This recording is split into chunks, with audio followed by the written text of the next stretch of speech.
You are being misled. This is the P1 VTX, an insane leap forward in our hobby for cheap, affordable FPV. But if you looked online, you'd see swathes of people persuading you not to jump in. In this video, we're going to break it down and I'm going to show you for why $38, $39 this is going to get so many people flying and answer why those other pilots against this are so resistant to the change. G'day, Stu from UAVfutures here, and this is going to be a fairly divisive video. What I'm about to say is going to be a very unpopular opinion with many people out there, and I'm going to try to put some facts out there and ultimately give you the right information to make the decision for yourself. This is the P1 VTX we've got in here. This thing is a $38, $39 cheap digital FPV system. We have been asking for so long for cheap digital FPV. It is finally here, and the community seems to be a little bit split about who this is for and ultimately should you get it. So we're going to go for a flight in a little bit. We'll be breaking it down and also be comparing it to things like TGI, hdzero, all that sort of jazz. So if you are thinking about getting into FPV, or maybe you're a pilot who is already on one of the bandwagons for one of their competitors, well, let's just try to keep a civil conversation down below about should you not or should you get this system. My money where my mouth is, there's going to be no affiliate links or anything for the P1 VTX. I'm going to get no benefit whether you buy this or not. What I truly care about is you having the right information to have a great time flying around. Welcome to FPV. I'm going to put some pictures on the screen, and essentially it is doing cheap digital FPV, what we have all been asking for the longest of time. It's all built up from the artisan system. We're going to talk about the pros and cons towards the end because definitely there are some cons, but the big one, like we said, it is $39. I've got it inside my little Lightning V2 right here, and it simply powers up by a 5-volt. It's very lightweight. It's going to have some limitations, but the part that I want to show you right now, we're just going to go fly this, and you tell me, for $38, $39, what do you think of this footage that you're directly about to see? It was recorded on my betafpv goggles right here. So they've got some limitations as well, but this is cheap digital FPV. Let's go fly it, and then you tell me if it's worth it or not. So let's cut to that now in 3, 2, 1. Righty, let's do this. So we've got the dog in the background, but of course it's in my little Lightning V2, and this is a tiny little craft, which is a big benefit of this one. You can put them in some tiny little craft as well as larger ones out there, but it's lightweight. And I've actually got mine running on 6 volts, even though the recommendation is like 5 volts. But here we go.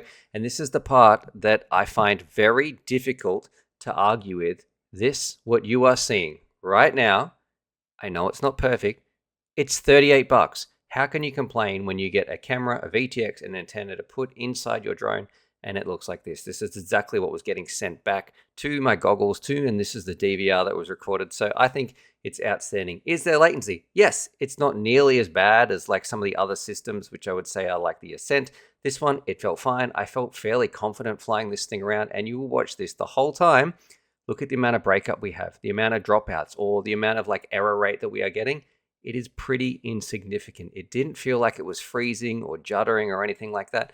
This felt, for the first time ever, we have a budget absolute baseline system that is great for the everyday person that just wants to fly around and have a good time. It's not going to be for the racers. That's going to kill them. It's not going to be for those people who need crazy high-end images. That's going to be for the DJI pilots.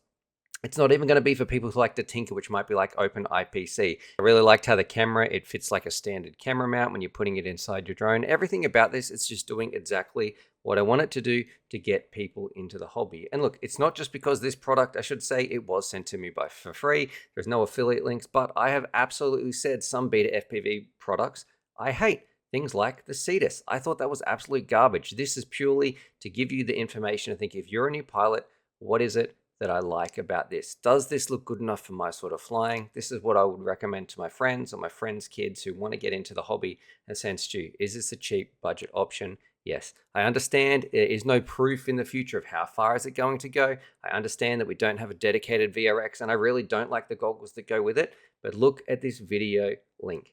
I think what it is doing is great. We're going to talk about compatibility and other options and all those sorts of things, but just a reminder, other things aren't compatible as well, whether hdzero or DJI, they're not compatible with other systems as well. Anyway, look at my terrible landing right here, and then we've got some stuff to talk about. Oh, really quick as well, I've seen this pop up a few times because some people said, Stuart, that DVR looks terrible, but look what happens when I'm playing it inside my editing software. it does sort of look like this. So I don't know what's going on, whether that's be some codecs or something that I have to figure out on my computer. But like you just saw when we're watching it, it's like totally normal. So if you see footage that looks like this, it's probably an issue with the person's computer because you just saw what the DVR, this is that exact same file. You just saw exactly what that looked like when I wasn't doing it in Premiere Pro. So I can fly anything that I want. I've got high-end systems here, all the way down to the cheapest analog systems you could ever imagine. And if I was getting somebody into the hobby today, if one of my friends said, hey Stu, I want to spend as little as possible and have an awesome time for the sort of flying that you do, what should I get? That is what I like about this VTX. $38, $39, whatever it's going to be. You have a digital solution here that looks good. Yes, there are some limitations, which we'll talk about. The goggles, I think they suck. They're not very comfortable. But overall, this is cheap digital that we've been asking for so long in the hobby. And then that begs the question, Stu, why is it so good? Why are there so many comments out there of people saying, hey, don't get this system? Number one, I hear a lot of people talking about, hey, this is the open. There's no real end goal here. We don't know what this system is going to do in the future. And they are absolutely correct. When DJI first came onto the market to make some stuff, when hdzero or when the walksnail avatar system came out, we didn't know how many products they would be releasing. The same sort of goes for this, but I don't think that that means we can let systems like hdzero have a free pass because we didn't know what they were going to do in the future, so we don't know what this is going to do as well. And number two, often in FPV, especially when it comes to the FPV system, it gets a little bit tribal. Nowhere else have I seen people get as defensive when they're talking about whether that be the DJI camp or whether that be hdzero or whether that be analog. A lot of those pilots in there have no time for any other system besides the correct one that they fly. It almost feels like a little bit of religion. There is no time to appreciate what else is out there. They've made the right choice, and anything that says otherwise feels like a little bit of a personal attack. I see that quite a lot when it comes to FPV.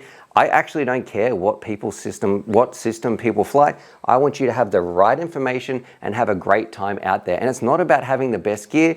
It's about having the best time. And number three, a lot of those pilots who already have those systems, they are probably used to flying really, really high-end things. If you went to fancy restaurants every single day of your life and Michelin star meals were turning up, and then all of a sudden you got one of like Stu's home-cooked burgers on the barbecue here, you'd probably be like, what is that slop? But that doesn't mean that it's still not a great meal that you're going to enjoy eating. It is just about different expectations. So then number four, when people advise against this, and I've got to give a shout out to Mads Tech for this one because he says, hey, this cheap system, he wouldn't get it. He would prefer to go with something like the walksnail system, the avatar, getting into there. It's a little bit more expensive, but he likes the products that they've got. This right here, it really is bare bones, and there is some limitations with it. Like image quality, it's not going to be the best. The range, it is not going to be the best. The latency, you can definitely feel it. The goggles that we've got right here, they absolutely suck. I think these goggles feel horrendous on my face. The more I fly with them, the more I think, oh, I really wish that we could get a dedicated VRX. That is something that I hope comes in the future, but we're just gonna have to wait and see.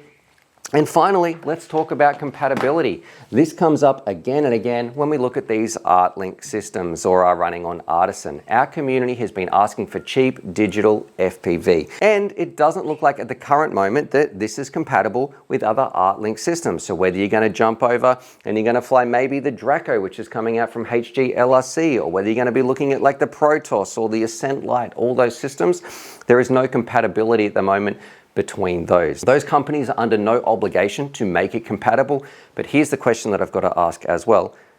DJI, we need DJI goggles to be in that ecosystem. Walksnail, you need walksnail to be in that system. If we're going to get into hdzero, you need hdzero equipment to buy there. There is no cross compatibility between those, so I don't understand why those companies get a free pass when a VTX like this, why does it all of a sudden have to be compatible with everything else? We've been asking for cheap digital FPV in our hobby for a long time. It is finally here. I recommend it. I really like it. I know it's going to upset some other people out there. Maybe they're way into like flying around with the most high-end gear that they use every single day.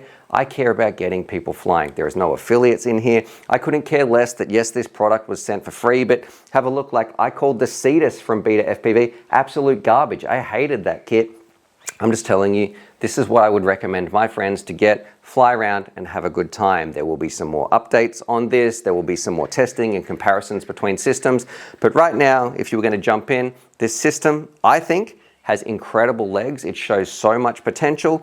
I just need a better VRX solution. If I had a dedicated VRX for this, this would be golden. Then I can plug it into as many HDMI ports as I like. This is probably the weakest part right now.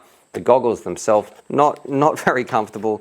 I don't like them, but the system itself, it is here. It's gonna make big waves, and for $39, I don't think you can complain. Now, let's try to keep the comments civil. I would love to know what you think. What do you think this looks like for like a $38 VTX? Put it down below. What would you get? There is nothing wrong with the system that you currently have. This is not a personal attack on you if you are flying around DJI hdzero or some older generations of walksnail. Your system is amazing. This is just purely for if you are getting in the hobby today. I'm speaking to you. If you're a brand new pilot, I would happily buy this and fly this around. So anyway, it's not about having the best gear, it's about having the best time. I've flown terrible gear and still had an amazing time. I had an awesome time with the P1 VTX. The link should be down below. It's not going to affect me. It's not an affiliate link. Go have a good day. Shoot me any emails or questions. Please put them in the comments down below. And as always, happy flying.